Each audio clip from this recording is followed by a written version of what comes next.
Hello viewers, welcome to yet another edition of the Youth Dialogue. I am your host, Jenna Basonko. This program is exclusively brought to you by QTV. It's good to be back. I'm always excited as I host brilliant young people from across the country. We all know that last week was International Day of the Girl Child, and the TRRC was as well launched on Monday. So these are two important events at the same time that we have to take a look at. So I decided to visit different youth activists in different youth organizations who support the girl child's advancement to seek their opinion on the importance of celebrating the Day of the Girl Child. And this is their take on the celebration of the Day of the Girl Child. Let's take a look at it and we'll be right back. Stay tuned. I am Mary Jeng, a law student at the University of the Gambia and also an executive assistant at Safe Hands for Girls. My name is Ajay Situsaho and I'm the program officer for Think Young Women. My name is Madam Davis and I'm a program officer for Safe Hands for Girls. I am Tesle Majalo. I am the programs officer for the Youth Anti-FGM network in the Gambia. I'm Aida Jata, program manager, the Girls Agenda. Okay, first of all, I must say I am very excited. Back in the days, you realize that such events were not celebrated because women or girls have never been in the front line. But now that we are celebrating such events, especially in a country like Gambia, I must say I am very impressed. So first of all, to start with why it is important to celebrate the International Day of the Girl Child is because girls are powerful. The strength of girls is immeasurable. We have seen the amount of greatness that women have been able to achieve in today's generation and in generations to come. We have seen a lot of girls take up agendas that men have not even thought of taking in the past years. We have seen a lot of girls in politics, a lot of women in politics, a lot of girls engaging themselves in national development. And this alone shows how women are powerful and the change that they continue to make for themselves and for the future generations to come. The importance of this day cannot be overemphasized, putting into consideration the important role that women and girls play in our socio-economic development as a country. I think it's important that we have this specific day so we can celebrate the achievements of women and girls and also have a dialogue around the many struggles and loopholes that we have, especially in our laws that have to do with women and girls as a people. As long as we all know, young girls have been they've been struggling as time goes by, fighting for equal opportunities as young men, because we live in a patriarchal society where young men are given all the opportunities but young women are deprived because they are prepared to be married, they are prepared to be they're prepared to marry them off. They're preparing young girls to stay just from high school and then stay at home. But the reason why we are happy about this date being set aside for young girls is because we've seen that young girls have equal potentials as young men. So in as much as you want to empower young men alone, we are looking forward to you empowering young men and girls so that we can have a sustainable society, because with young girls involved in the work chain, we can definitely see success coming towards a country because both gender are being empowered equally. For me, I think it should be a day, an everyday celebration, because as much as we celebrate our boys, we should also celebrate our girls, because the women also play significant roles in terms of both national development, economic-wise, and every sector in terms of national development. So it's very important, and for me, especially when about the team, it's important that we empower our girl children in terms of both sectors, but more especially we've seen only the male, the boy sectors who are engaged into skills, and then we barely see even women into skills, and it's very sad to see in other parts of the world women are taking key roles in terms of these other areas of skill. So I think it's very important when we are empowering women, not only to empower them to be able to speak, but also to be able to also create jobs for themselves, to also not only limit themselves with jobs that are of silver jobs or colored jobs, but jobs that are creative. So it's very important, yeah. This is a day that gives us, the organization that are working with on women and girls empowerment, it gives us an opportunity to reflect on the strides that we've made in this advocacy journey and also discuss the challenges that we are facing in this job. It's a day to reflect on how far we have come as an organization in achieving our dreams for women and girls, especially girls in this country. Safe Hands for Girls is a survivor-led women's rights organization that aims at eradicating FGM, child marriage, and other forms of harmful traditional practices. So as far as the campaign is concerned, we've made a lot of effort to ensure that a lot of people change their mindset about FGM and child marriage through a lot of advocacy programs. We have been conducting school outreach programs, training of prosecutors and child welfare officers. We have just been trying to touch every sector because it's important. You sensitize these people today, you sensitize the traditional people that do the circumcising and all of that, and then the people who are responsible to enforce the law are not even aware of the law. So there will be a gap. So we are trying to break every gap. So you know, when the former president Yahya Jammeh left, it started all over again because people began to say that the law did not exist anymore because it's a Yahya Jammeh law.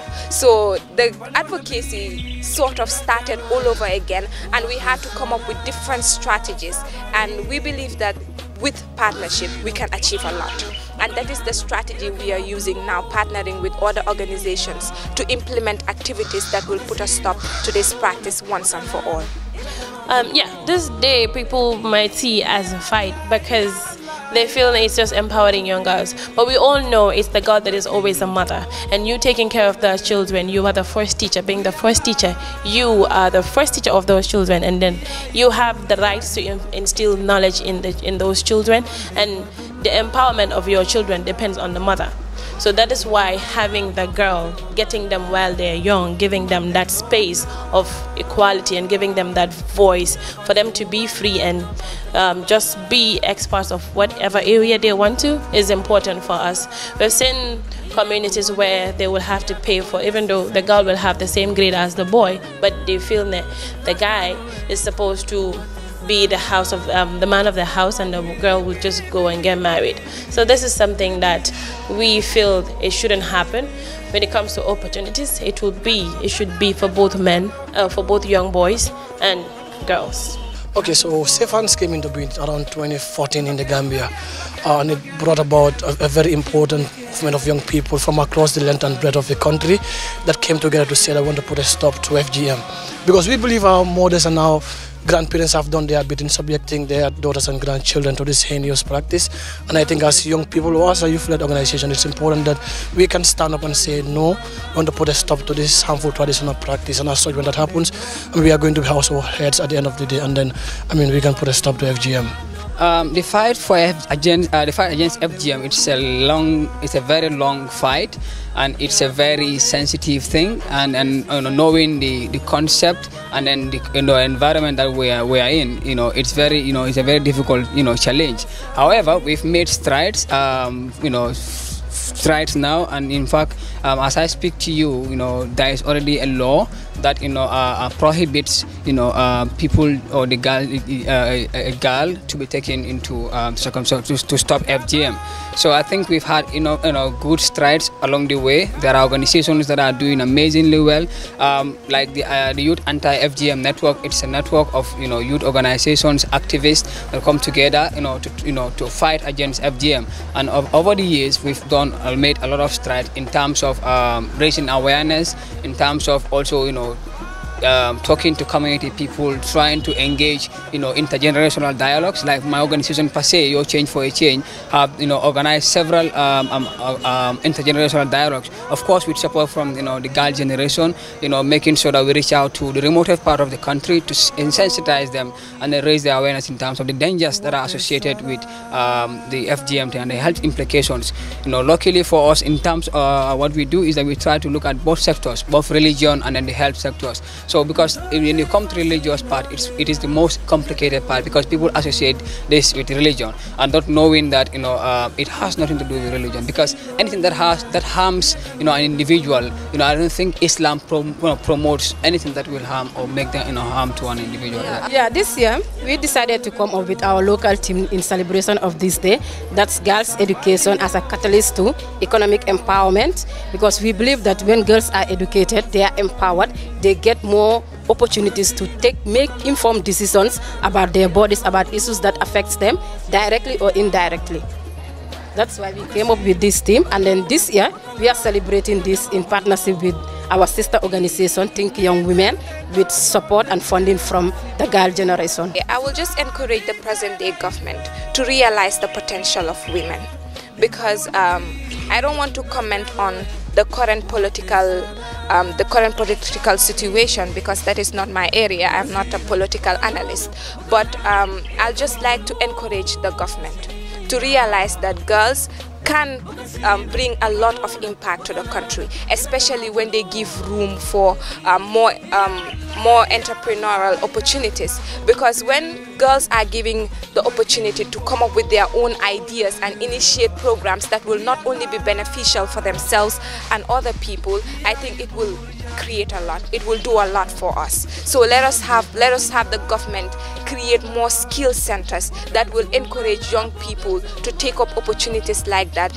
and do great stuff for the country. So with Think Young Women, we run a program called the Girls Mentorship Program, and this program is where we have young girls from the age of 10 to 19, and we talk about equality and self-esteem, because we've seen some girls, because they are very young, they're very timid in how they express themselves. So this space is created to have a safe space for them to express themselves, and that's not all. We've been like talking about transitional justice, FGM, child marriage, women in political leadership, and the list goes on. So we feel our focus should be on women, to bridge that gap that society has created among men and women.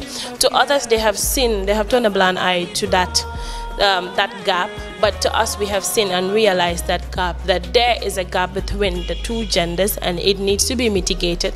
And through our programs with capacity building and trainings and workshops and empowerment programs is how we can mitigate that situation. The government play a very key role because they are the primary duty bearers. In terms of supporting, in terms of policies, I will start with policies, because if there are policies that support children, especially girl child, will go a long way in helping and empowering women. Let's say, for instance, CPA is playing a very significant role, when it comes to supporting children and then creating equal opportunities for both men and women. So this is where the government comes. If our government had a policy in place whereby we give free education to girls and just to empower them, these are one of the three things that even I think not only the government, the previous government, but also the same government, not only making it free, but also making sure that the environment is conducive, equal opportunities to equal given to girls, and as well as also giving them more space to be able to freely express themselves and to also feel that they also have a say, both in policies, both in decision-making processes, and also in terms of politics, because I want to come in this part. Women political participation is very low, so I think it's very important whereby we create the space for women to also have a say and have also the the will or the zeal to also participate in national politics. I would say, as an organization, we will never relent in our effort in urging the government to invest more in girls' education, not just their education, but girls' health. Because when we talk of issues like female genital mutilation, early child marriage, these are all issues that affect the reproductive health of the girls. So for us, we will continue urging the government to invest more in the health sector and as well as the education sector. Happy International Day of the Girl Child. Happy International Day of the Girl Child. Happy International Day of the Girl Child. Happy International Girl Day. Happy International Day of the Girl Child. Welcome back, viewers. I hope you enjoyed that short video of different youth activists on the International Day of the Girl Child. As I said before, this week, we are taking a look at two different activities at the same time. The TRRC was launched on Monday, so I have the honor and privilege to host Mustafa Ka, who is the commissioner representing youth at the TRRC. You are welcome. And I also have Babakar Sambu, who is the Youth and Children Network Coordinator at the TRRC. And I'm aware that this is the first time that the TRRC is appearing on a youth platform, which is the Youth Dialogue for the first time. So I'm honored to have you here. I always feel so happy when I hear Baba Gale Jallow say that young people are at the center of the TRRC. So I feel that I will not do justice if I do not have the members of the TRRC, that is the Youth Commissioner, as well as the Youth and Children Network Coordinator here, to enlighten the young people out there of what the TRRC is about, and to clear a few misconceptions here and there, to also talk about the reparations aspect of it. So Mustafa, I won't say anything about the TRRC. I will not talk about it. You are going to educate me today and educate the young people out there who are, of course, watching. To some people, there's no need for a TRRC. Why a TRRC? What is a TRRC? Somehow, some people are yet to understand what the TRRC is. So this is my opportunity to learn myself, and for the young people out there watching, to learn about the TRRC process. So Mustafa, what is a TRRC and why the need for a TRRC? Well, thank you, Jennifer. It's a pleasure to be here. I'm always also honored to be on your show, because I've worked with you on different platforms, and whenever I see you, I feel happy that the country's future is bright. And that bright future is also reflected in what the TRRC is doing, because the TRRC, I must say, is very youth-friendly. You've quoted the executive director in what he said, but not only that, if you look at the staff who are within the TRRC, a lot of them are young people. And I'm not actually the only youth commissioner. We have another youth commissioner, another commissioner who is a youth, that's Anna Jones, and she's a female, so it's very diverse. On the question that you have asked, which is, I think, why we need a TRRC. And what is the TRRC? And what is a TRRC? Firstly, I must commend the critics, because they give us the energy to be able to move forward with this important task that we have to do, because it's a national call to duty. But the actual skeletons and flesh for the establishment of the TRRC came from the Gambian people themselves.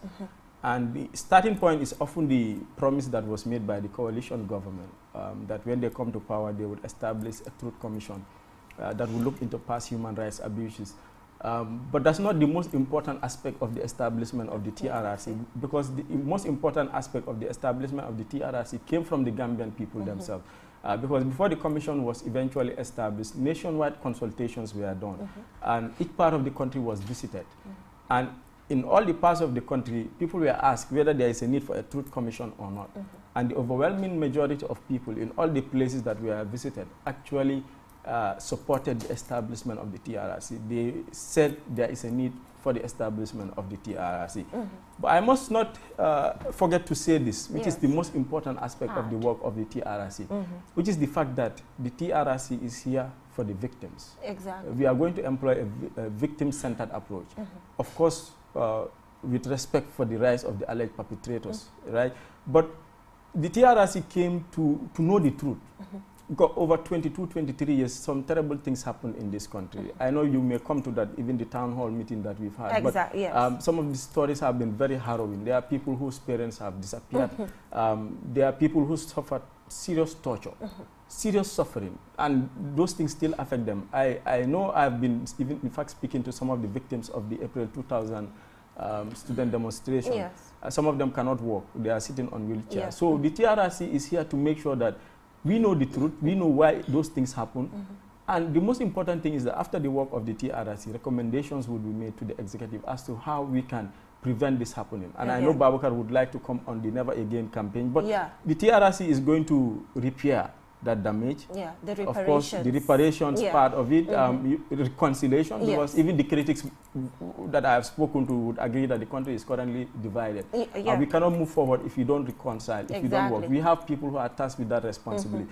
But there are people who have suffered health consequences. As part of the reparations, we are going to help them to get medical treatment. In fact, efforts are already on the way to help those people, because some of them have already started dying. And the parents who have children who have died and they are not going to school right now, efforts are also on the way to help them. But the idea is to help the victims get justice. And the longer goal is to reconcile the country so that we move together and develop the country. Yeah, I think that is quite clear. To me, Mustafa, I'm not trying to be biased or so, but I think having a Truth, Reconciliation, Reparations Commission is needed.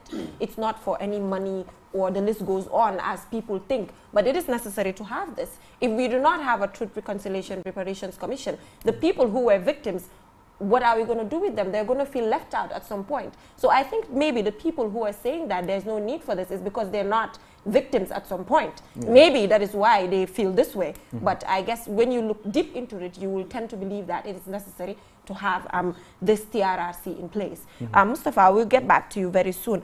Yes, Mr. Sambu, you are the Youth and Children Network Coordinator. Just take us through what you do at your own end. Okay. I know sometimes it's very difficult to deal with children as they're the future. You have to protect their future. Sometimes even if you have to report on children's issues, you have to blow their faces and the list goes on. So I think that your task at some point is a bit complicated. Yeah. But take us through your side of the TRRC.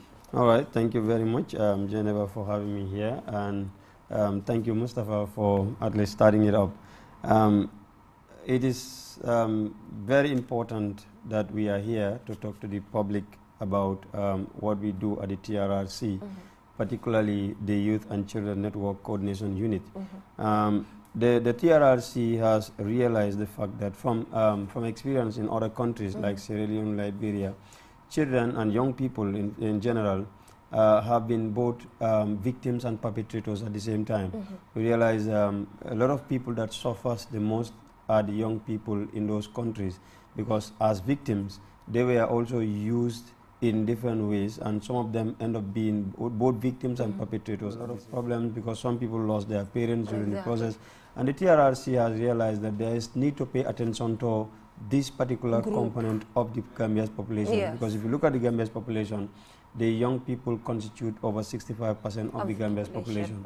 And therefore, if they are left behind in the process of the TRRC, we will not call it a successful TRRC, because these are the populations that are going to carry out what the TRRC is going to left behind. Because at some point, the TRRC will no longer be existing. The mandate is just 2 years. And after 2 years, what next? So, okay, we will. You said it's for 2 years. Yes. That I'm aware of. But do you think within the 2 years you can finish all the activities of the TRRC? That's what we hope to achieve. But the mandate, there is a possibility of expansion. Is there any renewal? Yeah, a possibility of expansion if we could not finish the work within 2 years.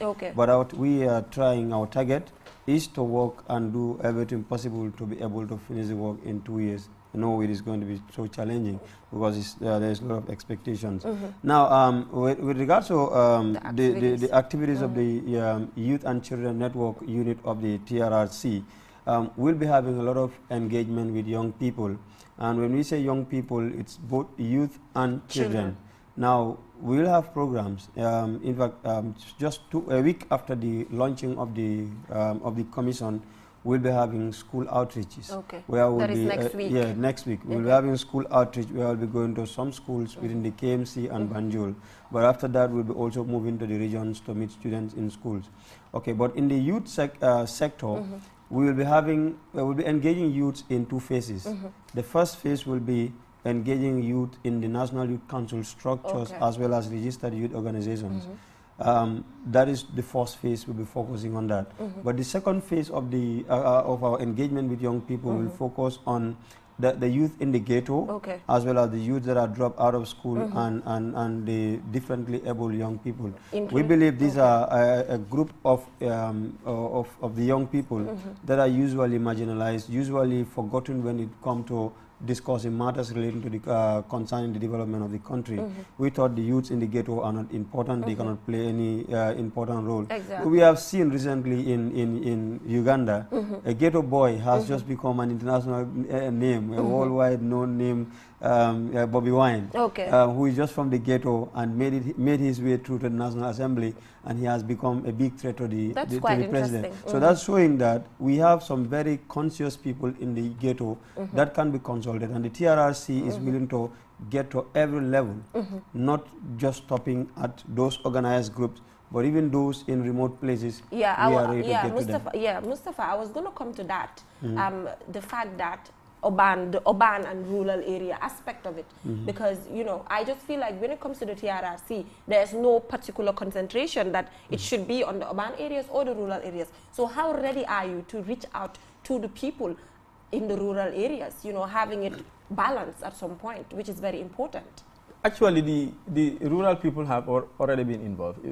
From the previous question that you asked me on whether there is a need for the TRRC, I made it clear that, in fact, the process started by involving everybody. Okay. Because you cannot discriminate. You cannot use injustice to fight injustice. You have to involve everybody. So even before the process started, it was something that was based on nationwide consultations. And one of the results of those nationwide consultations was that every region has to be represented in the commission. So we have commissioners drawn from all the demographics in the country, from all the regions. We have people who have gone to school at the highest level. We have people who don't even know a thing about English. But the good thing is that almost all the ethnic groups are represented in the commission. We have them as commissioners. And the other thing is the issue of the hearings. The hearings are not just going to be focused here, because in the rural areas, the TRRC gives us the mandate to hold hearings in any part of the country. And that is what we are going to do. We are going to go to the farthest villages, farthest parts of the country where we would hold this hearing, so that they will be invited to see the horrific things that have gone. But the TRRC, the most important thing on that line of question is that the TRRC is an open process. And we do involve ideas. Because we are also working with local structures. He's made mention of some of the youth structures that we work with.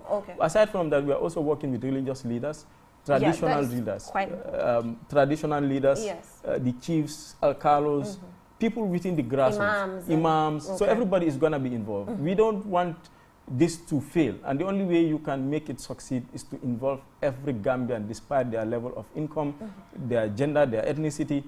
You have to involve them, and we are committed to making that happen. Yeah, Mustafa, I asked that question because on this program today, I want everything to be clear.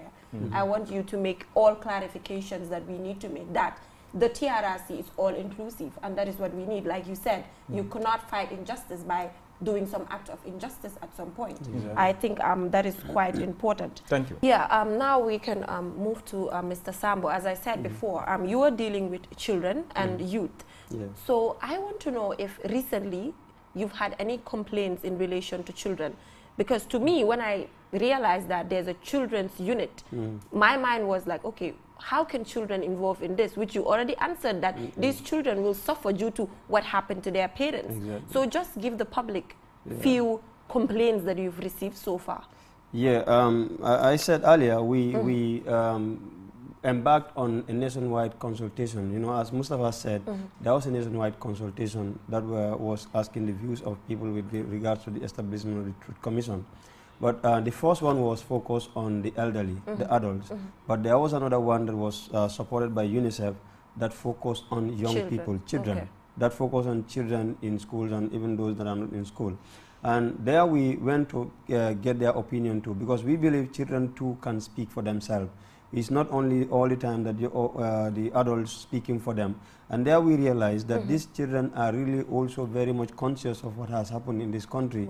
And they still can remember vividly what happened to them, how they have suffered in this. We went out together with the Victim Center.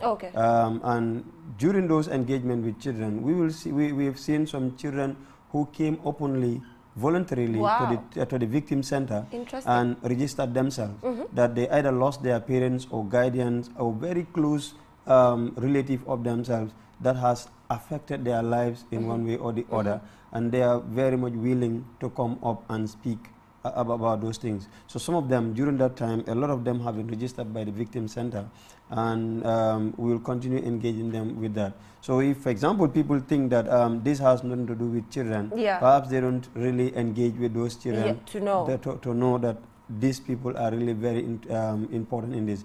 And in fact, in our unit, we will try as much as possible to be engaging children as much as possible, because we have already realized from that engagement that really these kids can speak for themselves. Wow. So we don't have to always go through. Yes, though their parents will be, because you cannot deal with children directly without having the permission of their parents. We'll be having a lot of engagement with their parents, but purely when it is about children talking about their issues, no parent will do that for their children. They will do the talking and will engage them in any form. But their security is going to be very important. That is something that I'm to the TRRC. Very concerned about. And that is why, with regards to the public hearings that Mustafa even mentioned, the TRRC is putting up mechanisms to make sure children are really paid great attention to. Exactly. Like even the statement takers will be, we are recommending for statement takers to be given special training in terms of taking statement from children. Important. Because when you are taking statement from an adult, that's completely different from when you are taking statement from a child. So therefore, they will be trained on special way of taking statement from children so as to avoid traumatizing them more. And even in the public hearings, when children are giving their statements or testimonies about what had happened, they will not be seen publicly. Their faces can be their faces. and all, yes. They can be, their voices can be heard publicly, but in fact the voices are going to be made in a way that nobody will even be able to recognize whose voice is behind this sound. I think that is quite important. I can remember CPA, K. always, I know he'll be very concerned about this particular area, that children's future, children's plight, they're the future, and nothing should disturb them at any point in time. We'll be also engaging children, child rights organizations like CPA, Child Fund, SOS, and other child rights organizations in the country. Yeah, I think that is quite important. Yes, Mustafa, let's talk about the town hall meeting, because I could not attend, but then, and I know a lot of people could not attend at some point because we cannot all go there, but then at least you can give us a rundown of the activities. What were some of the main complaints that people were given? Were people bold enough to come and speak out? That is, because some people are concerned at some point that, okay, somebody might be affected, but you can be so reserved that you cannot voice out some of the things that were happening. So were people bold enough to come and explain? And what were the most complicated complaints that you've received so far as the TRRC? Yeah, I mean, the town hall was important because it was our first public engagement. Yes.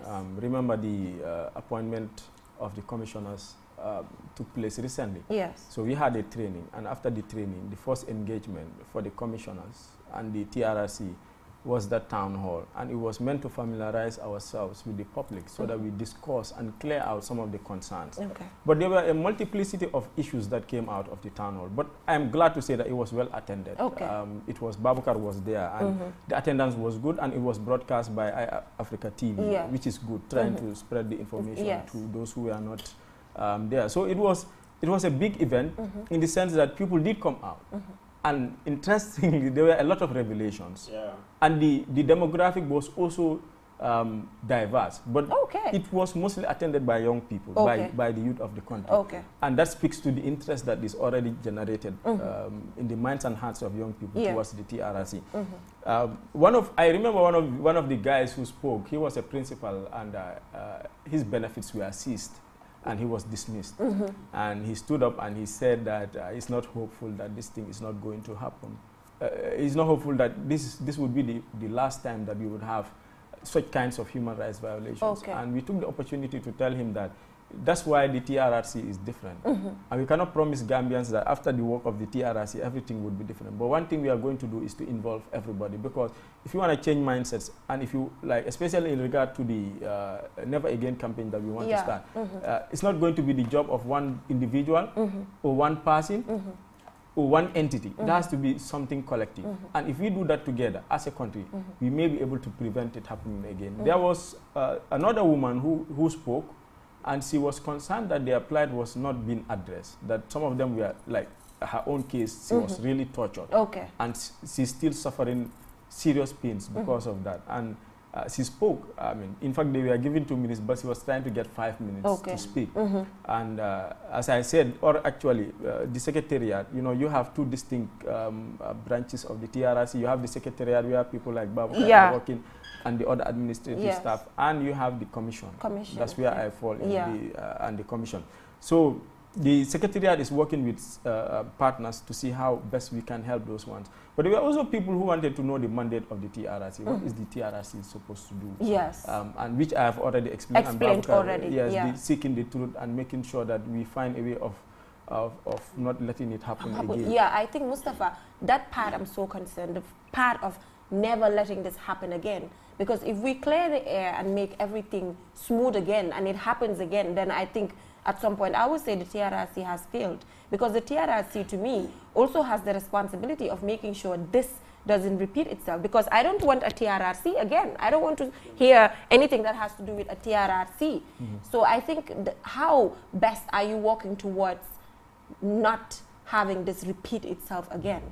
Firstly, the hearings are a side of it, because we are going to have public hearings. In most cases, there would be situations where there will not be public hearings. But for the most part, the idea behind the public hearings is so that people can see. Well, there are people, a lot of people who are still in denial. But people have to hear these things, this horrific situation. People who have been tortured, kept in detention. I remember one of the ladies at the town hall said her dad disappeared when she was a child. She doesn't still know where he is, or where he's buried, whether he's alive or whether he's not alive. So these things, people have to know these things existed. That's one part of it. Yes. The other part is working to make sure that we conscientize people. And that's where my work and Babukar, this is one of the big tasks that we are tasked as voices of youth in the TRRC process. Because we have to penetrate these youth structures. We have to penetrate the minds and the hearts of the Gambian people so that they understand the basic principles of governance, which is that a government is supposed to serve the interests of the people. Exactly. A government is not about Mansa. It's not about somebody coming to enjoy privileges and rights.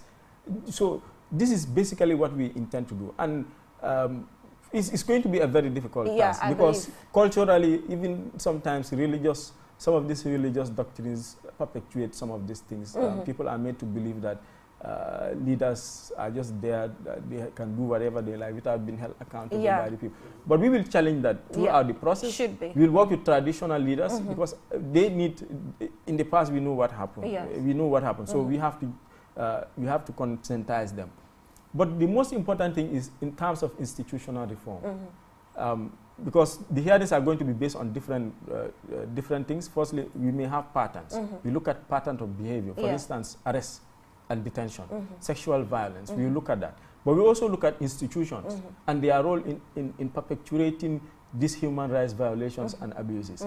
And then at the end of the work that we will do, we will make recommendations, which we hope the executive will take very important. And I must not hesitate to say that the TRRC is an independent body. Yeah, Mustafa, I was going to come to that. Before we go to the reparations, I was going to come to the fact that the TRRC, because sometimes munna romba sax ma dégg ko wax ne ñi ku nekk ci kaw mun na leen influence ci gaay lu ñoo def. So like I said, people might have the feeling that, okay, these people, it's just a TRRC, it's just a statue. And then somebody or a puppet that is just going to go in relation to commands or directives. So how independent is the TRRC too? People need to know. I can assure you, the Act gives us that independence. But that's not the most important aspect of our independence, because I know the people I work with. Okay. These are people who have been in the forefront to make this country better. People who have integrity. Remember when we started, before in fact the appointments were finalized, when we got nominated by our various institutions and our various regions, our names were published. And it was a difficult thing to do, because it was published and the public was asked to object to some of the nominations. And that shows you the integrity. Thank God it went well, but that shows you the integrity of the people that are working. I can assure you that it's going to be an independent body. The people I know are not going to compromise that independence. They are going to stand firm, do their job, and thank God, thankfully, I'm not just saying this, so far we have not had that case. And I don't think it will happen during the process. I don't see it happening in any way. Yeah. Because remember, in fact, this was The TRRC this is where the powers of the TRRC come from the Act. Okay. So it's not coming from the executive it is coming from the Act. Okay, quite important, Mustafa. Let's talk about the reparations now. This is a part that I'm very, very interested in, because when you say reparations, to repair a particular situation, to some people they are like compensation, money. When they hear reparations, what comes to their mind straight is money, compensation. I'm going to have money from this. So how ready is the TRRC in relation to people coming up to express themselves and implicating other people to be compensated? Yeah, thank you very much for bringing this part of the TRRC, because the three key words are the truth, reconciliation and reparations. But among the three key words, the most confusing one is the reparations. Exactly. Because this is where a lot of hopes are being raised, a lot of expectations are coming from because of that word. In fact, I can remember when we went on a national consultation, even with children, some of them raised concerns, why the word reparations in this? Because this can raise so much hopes, and some people will be coming up so that they will get something, money. But we want to put to the audience that the reparation does not mean only giving people money. We are not coming around to distribute money because people are being violated. Right? In fact, we cannot pay anybody. If you lost a parent, you lost a husband, there is no amount of money that TRRC can give you that will compensate you for the loss of that life. Yeah. But what we can do is to comfort you by providing the truth to you. That's reparations. Now, reparations will be in a form of in many different forms. It could be, for example, somebody has been tortured, and as a result of that, the person loses his health. The person becomes too weak, maybe in a very bad health condition. Now, and the person does not have that power to treat him or herself. Yes. Reparations here could be providing the necessary medical attention for that person to regain back his or her health status and get back to his or her work and continue providing for his family if he is the breadwinner of the family. It could also mean maybe a particular family lost a breadwinner, and as a result of that, the children drop out of school or find it very difficult to manage to get to school because of the situation, the loss of that person who has been providing. So the reparations for that family could be lobbying for support for that particular family to get the children enrolled back to school for them to continue, because the education of those children, the future of that family can be depending on the education of those children. So therefore, the reparation is not only in the monetary aspect of it. If that is what people are expecting, we're saying the reparation is beyond just money. Given money. But we want to ensure the Gambia is a community, because the TRRC, as I said, is not going to be here forever. It's for a period of time. 3 years. And when we go, what next is very important. That is why we are talking about the Never Again campaign. That if Gambian people have been behaving ways where they are able to build somebody who is weak, powerless individual to a very powerful individual, where only one person can just wake up one morning and say, this is what is happening in the Gambia today, and whether the Gambians like that or not, it is happening. That is what is going to happen, even if it is against the interest of the majority of the Gambians. The TRRC will leave a legacy, putting up mechanisms to make sure that no individual will have such powers in this country again, that there will never ever be dictatorship in this country again. So there will never be a situation where the government will transform the military or the security into political institutions supporting the political idea, but will give their loyalty to the Gambian nation instead of giving loyalty to only one person. So TRRC will put up all those mechanisms to ensure quickly, never again. You just said that you do not want to see dictatorship in the country again. Yeah. What is your assessment of the present-day government, roughly? Well, it's very interesting because the democracy, we are calling it the democracy. There are a lot of situations happening currently in the country, but that's because the democracy in the Gambia is very new. In fact, let's say all those who were born from between 1990 and now do not know what is democracy. They were born into dictatorship, grow up in dictatorship, and when they suddenly found themselves in a situation where they think we are now in democracy, that's they become overwhelmed and taking so many things as democracy, which actually is not democracy, and in fact that's affecting a lot of areas in terms of governance, in terms of any other means of running the country effectively.